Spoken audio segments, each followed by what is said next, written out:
Chosen ones, did you ever feel like you were playing a game nobody else understood? That you were 2 steps ahead watching others scramble while you already knew the finish line? What if I told you that feeling wasn't just a hunch? What if I told you that the universe, God, your intuition, whatever you want to call it, has been winking at you this whole time? It's been whispering secrets, showing you the moves and preparing you for a cosmic chess match. You, my friend, are not just a pawn in this game, you're the grandmaster. I was at a family dinner a few weeks ago and my aunt started complaining about a situation at work. She was so frustrated, feeling blindsided by a betrayal from a colleague. She kept saying, "I just didn't see it coming."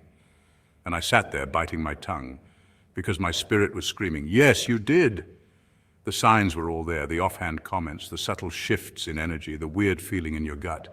But because she wasn't on the chosen one frequency, she dismissed them as paranoia.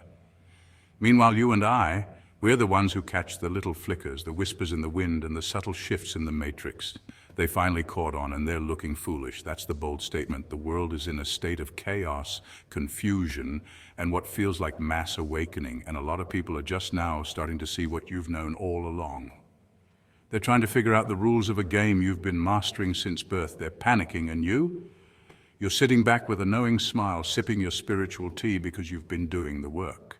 You've been honing your intuition, listening to your inner guidance, and trusting that divine GPS that never fails. This isn't about gloating. This is about validation. This is about you recognizing the power you hold within. It's about staying awake, not just for yourself, but for those who are just now rubbing the sleep from their eyes. So buckle up, chosen ones. This video is your cosmic cheat sheet. It's a reminder of why you were given this gift, how to use it, and why staying connected to your spiritual source is more critical now than ever. Stay with me until the end, because we're going to dive into 7 powerful points that prove you've known the game all along and why the world is finally catching up. And trust me, you won't want to miss a single one. Let's get into it.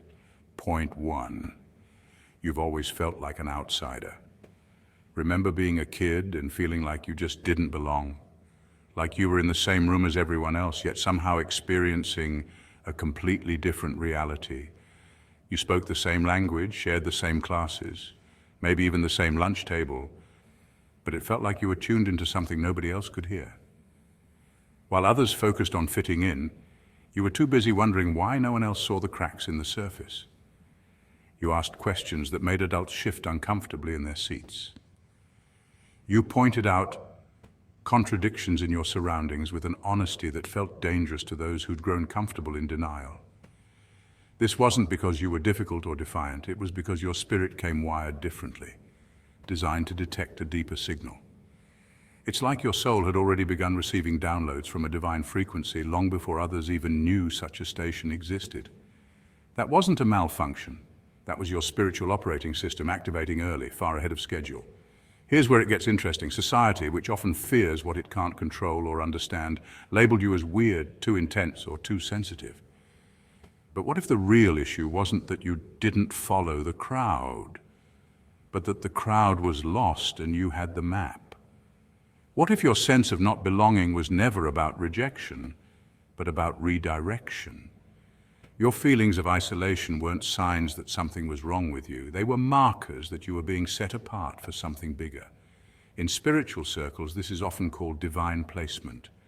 The universe, God, or higher consciousness doesn't assign you to blend in when you're destined to lead, inspire, or awaken. That outsider energy wasn't punishment. It was preparation. Chosen ones by nature disrupt the status quo. You're not background music. You're the frequency that makes people sit up and listen, even if they don't want to. From a psychological perspective, this ties into a phenomenon called the identifiable victim effect. While this term usually refers to how humans are more emotionally impacted by individuals than statistics, it also applies here. People are wired to notice what stands out.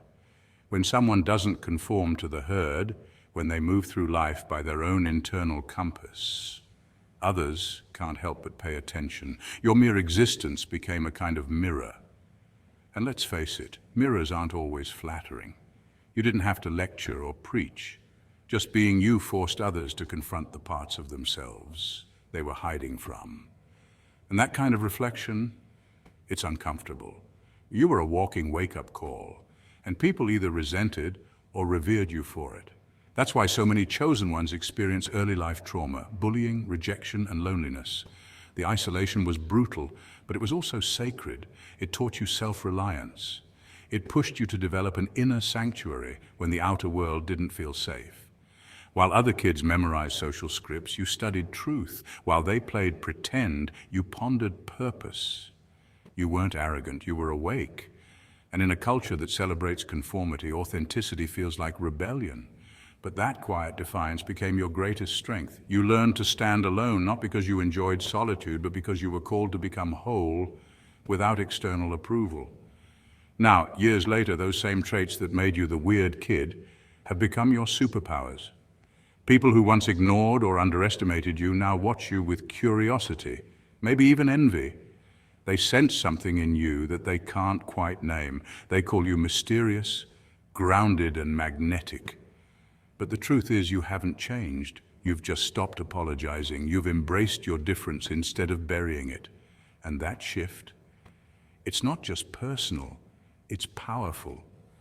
Because when one person dares to live authentically, it gives silent permission for others to do the same. Your glow-up isn't cosmetic, it's spiritual. It's not about changing who you are, it's about revealing who you've always been. There's no self-help formula that explains your evolution. No motivational guru can take credit for this transformation. You didn't follow a blueprint. You followed your spirit. You dared to confront your shadows, heal your wounds, and reclaim your voice. And that courage, that's what sets you apart. Most people spend their lives avoiding themselves. You, on the other hand, sat in the silence, faced the discomfort, and emerged stronger. You walked through the emotional fire, not just to survive, but to remember who you are. So yes, you've always been tuned into a different frequency. That wasn't your defect, it was your divine fingerprint. The world didn't look past you because you were invisible. They looked past you because you were too real to categorize. And now that you've stopped hiding, your presence stirs something in others. Some feel threatened, some feel inspired, but all are affected. Because when you live in alignment with your truth, you dismantle the illusions others cling to, and that's not your weight to carry, that's their invitation to rise. You never needed external validation. What you needed was internal confirmation. And this right here, it's your sign. You're not broken, you're not too much, you're not lost. You are chosen. Keep standing tall, keep being real, because the world needs more clarity, and you were born to be the signal in the static. Point 2, your intuition is your God-given GPS. Let's be honest, your gut has a PhD in divine intelligence, and no one taught it better than experience pain and the quiet whisper of God. You see, chosen one, what you call instinct is not just some vague emotional reaction. It's a divine operating system encoded with spiritual software and updated through every trial you've endured. Those moments of heartbreak, betrayal, disappointment, and even silence weren't just life being cruel. They were your training grounds. That sense of I just know is a heavenly download, an encrypted message from the divine, delivered through subtle cues like chills, sudden unease, or an unexplainable pull in a certain direction. While others wait for confirmation from experts, surveys, or algorithms, you trust the voice within, a sacred GPS that may not make logical sense, but has never once led you astray. That's not a coincidence. That's your calling in action. That's the evidence that you're walking in a different kind of truth, the kind that can't be Googled. And it's wild, really. You could be at a gathering and on the surface, everything checks out. The people are friendly, the energy seems right, and the conversation is flowing. But then it hits you. It's not loud, but it's unmistakable. Your spirit suddenly goes still. Your breath becomes shallow, and something deep within says, leave. Others might dismiss it as anxiety or mood swings, but you know better. That's your intuition kicking in, the Holy Spirit alerting you to something your eyes can't yet see. You don't have evidence, you don't need it. Because while the masses rely on GPS apps and peer consensus to make decisions, you operate on a divine frequency. This isn't superstition. It's what modern psychology and neuroscience are only beginning to understand as spiritual intelligence. Here's where science meets the sacred. Neurologists have discovered that your gut isn't just a food processor, it's home to the enteric nervous system, often referred to as the body's second brain. This complex network of over 100 million neurons communicates directly with the brain in your skull through the vagus nerve. That fluttering you feel when something's off, that drop in your stomach when someone lies to you, that's not a weird vibe. It's your enteric system picking up real signals, danger or misalignment before your rational brain catches on. The body keeps score, yes, but your soul interprets it. The difference between you and most people is this. While they ignore the alerts, you've learned to decode them. You know that spiritual warfare doesn't always show up in dramatic exorcisms. Sometimes it's disguised as a charming smile, a tempting job offer, or even a seemingly harmless friend. You've learned that silence is sacred. In a world that worships noise, podcasts, opinions, comment sections, endless scrolling, you've chosen the stillness of prayer, meditation, and reflection. And it's in those quiet moments that God speaks. Not always with thunder and lightning, sometimes it's through a strange dream, a song that plays at just the right time, or a stranger's comment that confirms something you prayed about hours ago. Most people miss it. They dismiss it as coincidence or imagination, but you recognize it as guidance. Every nudge is a divine text message, and every chill on your skin is heaven's way of saying, pay attention. Let's talk results. How many times have you trusted your gut and avoided disaster? How many toxic relationships did you escape, not because someone warned you, but because something inside screamed, this is not it? Or those leaps of faith, the job you accepted without understanding why, the move you made that no one supported, the business you started that made no sense on paper, only for it to lead you to abundance and peace? That's not luck, that's not coincidence. That's divine alignment. And those who walk in alignment don't wait for external validation. They act on internal conviction. That's the daily life of the chosen, misunderstood by many, but guided by God. People might call you paranoid or overly suspicious. They may roll their eyes when you say, it just didn't feel right. But what they don't understand is that you've developed discernment. What others casually call vibes, you recognize as spiritual discernment, the ability to see past the mask, past the charm, into the energy behind the words. You don't need someone to betray you to know they're dangerous. You already felt the snake long before it hissed. And yes, your clarity unnerves people. It's why some distance themselves or try to discredit you. It's not you they fear, it's what you see in them. While the world seeks truth in statistics and consensus, you navigate by divine intuition. That's your superpower. You were never meant to live by sight alone. Your path was never going to be mapped out with road signs and applause. Your walk is guided by faith, by spirit, and by signs only you can interpret. And that's why, even when everything around you is chaotic, you still land exactly where you need to be, in peace, in purpose, in power. So the next time your gut whispers, listen. The next time you get chills for no reason, pause. The next time you feel peace pulling you somewhere unexpected, follow. That's God. And the fact that you hear him so clearly, that's not craziness, that's confirmation, that's your evidence. You were never average, you were never blind, you were always chosen. Point 3, you see through the masks. This is where things get funny, but also kind of deep. Have you ever been around someone who smiles too much, laughs too hard at nothing, and acts like your biggest fan, but your soul is just like, nope? It's like your intuition straight up hired its own lie detector. You're not paranoid, you're perceptive. That off feeling you get about people, that's not rudeness.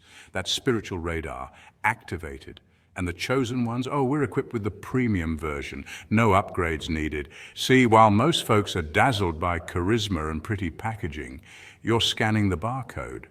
While others are complimenting the wrapping paper, you're flipping the box around, looking for the ingredients and reading them twice. You don't fall for flash. You want essence. You want energy that feels clean, not curated. That's why people who wear masks get uncomfortable around you. You see too much without even trying. And they know it. You walk into a room and the temperature changes, not because you said anything, but because your presence demands truth. That makes people with hidden agendas squirm like a vampire in sunlight. Now here's where the humor kicks in. When people's true colors finally show, everyone around you gasps in shock, but not you. You've been new. You're just sipping your water like, there it is. Took them long enough. You're not dramatic about it either. No need to expose them. No need to call them out. You already rearranged your energy the moment your gut whispered, this ain't it. You peeped the weird energy on day one, but you kept it moving with a smile and a mental note that said, noted. Science even backs this up. Studies in social psychology show that highly intuitive people tend to pick up on micro-expressions, those tiny facial cues that flash for milliseconds. You don't consciously register it, but your subconscious does. Combine that with a history of spiritual trials and emotional boot camps, and baby, your discernment is next level. That's why fake people find you intimidating or too much. What they really mean is they can't hide around you. Your spirit walks in with a flashlight and their shadows start panicking. This isn't about being judgmental, it's about being tuned in.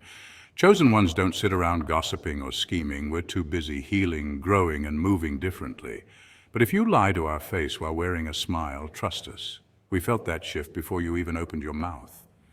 That's why when betrayal happens or drama breaks out, we don't spiral, we observe, we distance, we detach without explanation because we saw it coming like a storm on the horizon. So when the masks fall off, you're not heartbroken. You're validated. You're not bitter. You're just better at trusting your inner compass now. And here's the wild twist.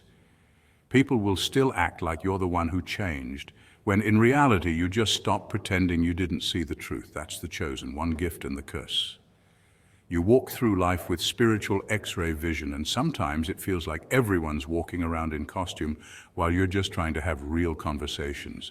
But don't dim that gift, ever. In a world full of filters, your authenticity is gold. Just keep smiling, keep peeping. And when the fakes unravel, just give that knowing look like, oh, so that's what we're doing today? Cool. Duly noted. Then carry on, unbothered, unmatched, and unshakably chosen. Point 4. You're not afraid to be alone.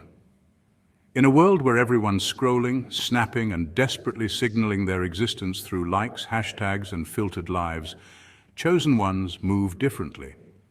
While the crowd clings to the constant noise of notifications and approval, you, the chosen one, have found a rare treasure, solitude. Not loneliness, not isolation, but that deep, sacred stillness, where your spirit breathes freely and the divine speaks without interruption. It's wild, really. People think silence is empty, but you've discovered it's full of clarity, full of messages, full of raw truth. You see, solitude is your sanctuary. It's where you're not performing, not explaining, and not defending your worth. It's just you and your creator. And that space, that's powerful. Because while others rush to fill every moment with activity and noise, driven by a fear of being alone with their own thoughts, you lean into the silence. Why? Because the silence doesn't scare you, it feeds you. That quiet is where you hear the subtle whispers from above, where divine downloads flow in like rivers, bringing guidance, inspiration, and revelation. Neuroscience even backs this up. Studies from the University of Virginia and Harvard have shown that the brain processes deeper thoughts and more complex ideas during moments of solitude. The frontal cortex becomes more active when you're not distracted by external input. That means your most powerful problem solving and your most original creative bursts. They're not born from chaos, but from quiet. And spiritually, it's even deeper. Ancient mystics, prophets, and sages, they all knew this. They sought deserts, caves, and mountaintops, not to escape the world, but to align with a higher truth. You're doing the same, except your cave might be your room, your journaling sessions, or your silent walks under the moon.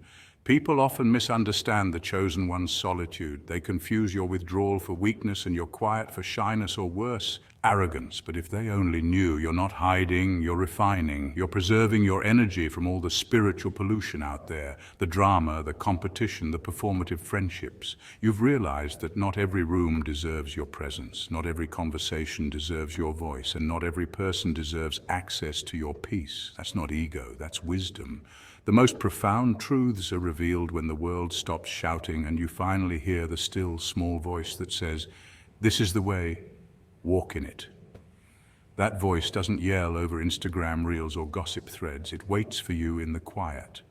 So while others measure their value by who's watching, you measure yours by who's speaking to your soul in stillness. That's the chosen one's advantage. The sacred hush that most avoid, you made it home. So no, you're not out here broadcasting every move. You're not craving the spotlight. While they chase attention, you chase alignment.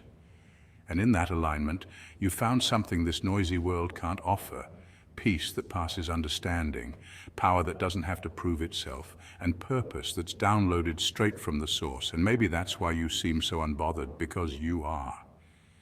You've discovered that the most transformative revelations don't come from the crowd, but from the quiet spaces in between. So go ahead, unplug, go deeper. Let the world keep scrolling. You, chosen one, are tapped in. Point 5. The dark night of the soul was your spiritual boot camp. Let's get a little serious for a moment, chosen one. Remember that season in your life when everything felt like it was collapsing? When friends vanished, relationships crumbled, your bank account was on life support, and your spirit was buried under the weight of confusion? That wasn't just a rough patch. That was divine conditioning, a sacred celestial boot camp, the kind only the chosen ones get enrolled in. While others were out chasing applause and comfort, you were being stripped of illusions. And yes, it felt brutal, lonely, unfair. You questioned your worth, your faith, and your very existence. But here's what most people don't understand. Spiritual growth doesn't come with glitter and good vibes. It comes with fire. Science has a term for this kind of internal upheaval. It's called post-traumatic growth. Psychologists define it as the positive psychological change that occurs as a result of adversity. You didn't just go through hell, you evolved through it. Those nights you cried on your floor weren't wasted. They were sacred ground. They were your soul recalibrating, clearing out inherited trauma, false beliefs, and ego-driven desires that were never meant to go with you into the next chapter. You thought life was punishing you, but in reality, it was promoting you, quietly, silently, behind the scenes. And now look at you. You move differently. You see through people before they even finish speaking. You feel energies shift in a room. You know when someone's smile is hiding a storm. Why? Because you've been there. You've wrestled with shadows most people pretend don't exist. You didn't just survive, you gained spiritual intel. That's what sets you apart from the crowd. You see, when the average person experiences their first dark night of the soul, they panic. They feel like they're losing their minds. But when they cross paths with you, a chosen one, something shifts. You carry the kind of presence that whispers, "I've been there, you're going to be okay." And it's not a motivational quote. It's real, it's earned. It's lived in wisdom. And that, my friend, is spiritual currency. You're not just healing yourself anymore. You're now a lighthouse for others lost at sea. But don't get it twisted. This wasn't a gift handed to you. You earned it. You walked through fire and didn't beg for shortcuts. You lost people you thought would be with you forever, only to realize that their exit was the answer to a prayer you didn't know you made. You faced the silence of God and still chose to believe. That's not weakness, that's warrior spirit. And that's exactly why you were chosen. Now, when someone else collapses under the weight of their awakening, your energy becomes the blanket that wraps around them. Not because you saved them, but because your existence is proof that survival is possible. You embody hope, not the cheap, watered-down kind, but the gritty, no matter what kind, can only come from someone who has danced with demons and lived to tell the story. So when you wonder why life hit you so hard, so early, and so often, remember this: you were being built, not broken. You were being trusted, not tortured. The universe wasn't trying to destroy you, it was revealing you. Every tear, every loss, every betrayal was pulling off layers that weren't you. Now what's left is the gold, the authentic, refined version of your soul, unshakable, unfakeable, and unstoppable. Chosen one, you didn't fail the test, you became the answer. Point 6, your life is a series of divine appointments. Chosen ones, let's be real. Your life has never been a scattered mess of coincidences. It's a divinely orchestrated masterpiece in motion. While others live reacting to chaos, you've always sensed a deeper pattern, a hidden rhythm, an unseen hand guiding your steps. You don't just stumble upon purpose, you align with it. That book that saved your spirit at your lowest moment, that stranger who spoke the exact words your soul needed, that door that slammed in your face only to push you through a better one, that's not random, that's revelation. You don't call it luck, you call it God. And you've known from the start, this life was never a game of dice, it's chess. And you saw the player behind the board. What makes chosen ones different is not just their sensitivity to energy, timing, and divine nudges. It's their discernment. Where the average person sees randomness, you see divine setup. You knew that heartbreak had to happen so you could meet your higher self. You knew the betrayal wasn't a setback, but a sacred redirection. Even when life looked like a tangled mess of threads, you trusted the weaver. You didn't have to see the full picture, you felt it. And that's why you move like someone who knows, not thinking knows, and people feel that. Your confidence isn't arrogance, it's alignment. Now here's the catch. People don't like that kind of certainty. It makes them uncomfortable. Your clarity exposes their confusion. Your calm rattles their chaos. Just existing in your truth forces others to face the lies they've been telling themselves. When you walk into a room with that quiet authority, when you speak with unwavering clarity, when you don't shrink to fit into their narratives, it sets off alarms. Not because you're a threat, but because you're a mirror. And mirrors don't lie. That's why the gossip gets louder. That's why the envy simmers. Because when the truth walks in, lies scramble for cover. Your life, your mere existence, has become a spotlight. And some people have been hiding in shadows so long they resent the light. You didn't attack them. You didn't expose them. You just became everything they said you couldn't be. And that's what hurts, because it proves they were wrong. About you, about themselves, about the limits they put on God. Psychologists call this ego defense. When someone feels exposed by your growth, they project, attack, or distance themselves rather than do the inner work. But you, chosen one, you stay still, you stay silent, you let the fruit speak. Because the fruit of your life, the joy, the peace, the impact, it's undeniable. You don't need to explain the moves when the results are loud enough. And let's not forget this, every setup, every disappointment, every delay was part of the grand orchestration. You were never behind. You were being refined. Every no was making room for your yes. Every detour was divine training. You weren't lost. You were learning to see the whole board. You saw the players, the pawns, the traps, and the fake allies. You knew the enemy's strategy. You studied the patterns. That's why you walk differently. That's why you don't panic when life throws chaos your way. You already saw the move coming. Chosen one, you're not just a player in the game.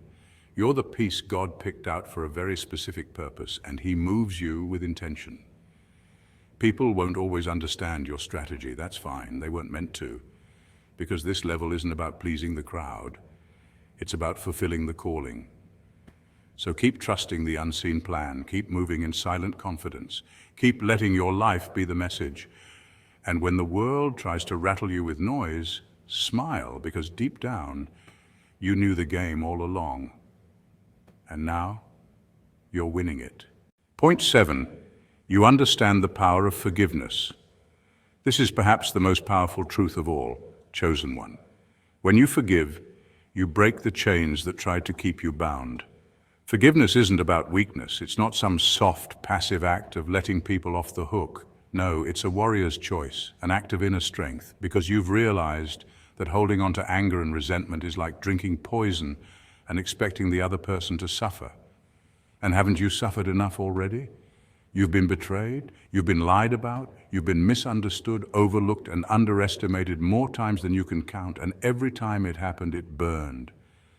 But what they didn't expect was that you'd rise anyway, that you wouldn't let that fire consume you, but refine you. See, the chosen ones don't live in bitterness, they rise in grace. They don't let wounds become identities. They heal quietly, powerfully. Forgiveness isn't saying, what you did was okay. It's saying, I'm not giving you the keys to my peace anymore. That's what they don't get. Your act of forgiving is not for them, it's for you. It's for your freedom. It's you choosing to stop playing the same painful memory on repeat, rewinding betrayal like it's your favorite movie. No, you're changing the channel. You're reclaiming your power. Science backs this up. Studies from institutions like Johns Hopkins have shown that forgiveness lowers stress levels, improves heart health, and even boosts the immune system. Spiritually, it clears your energy, making space for blessings to flow in, because resentment is heavy. It's a weight that blocks your blessings. And the chosen ones? You're here to walk light. You're here to shine, not be shackled by shadows from the past. Maya Angelou said, it's one of the greatest gifts you can give yourself to forgive. Forgive everybody. And let's be clear, everybody means even the ones who aren't sorry.